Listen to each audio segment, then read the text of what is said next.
Махмуд Али Калиматов проверил ход строительства нового здания Кантышевской участковой больницы. На данный момент готовность нового здания медицинского учреждения составляет на 92%.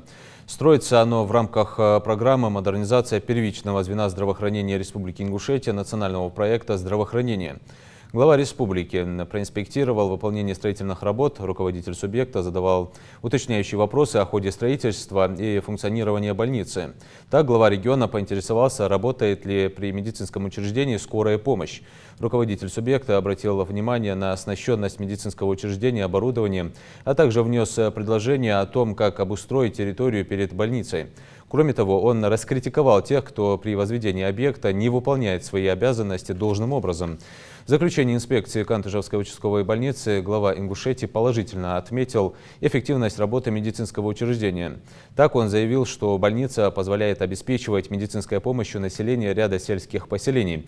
Отмечу, что Кантышевская участковая больница функционирует с 60-х годов прошлого века и обеспечивает население сельских поселений Кантышева, Далакова и Гаирбек-Юрт первичной медико-санитарной, амбулаторно-поликлинической и стационарной медицинской помощью. Всего к больнице прикреплено более 30 тысяч человек, из них детей 9843. Прачечная, и пищеблок, и резервный генератор. Все, что положено? Все, абсолютно все. Как хорошо. Прям. Нет, коридор хороший. Широкий, стулья, я смотрела, сильный, добротный. Вот в каждую палату они холодильник поставили. Прачечная даже. Холодильник поставили. Нигде еще. И для чего? Холодильник. Вот да, вот это. Да. Туда чистые сооружения установлены. Поставили часы? Да, конечно. Без этого нельзя. Очень хорошо. Без очистных сооружений ни один объект. Нет. Чтобы не было.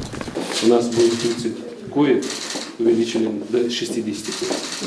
Дефицит помещений. Палаты есть? Что? Палаты есть. В больнице у вас через 2-3 года здесь будет сад, понимаете? Хозхадис.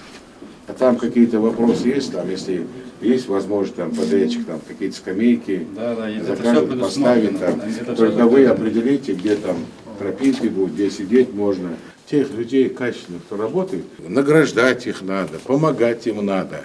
Вот, скоро почетную доску сделаем, строителей хороших. Мы ее до конца декабря, но планируем до октября месяца, до конца октября закрыть. Хазал, я всегда говорю, не доделка, бакбей. Я объект принять сдачу.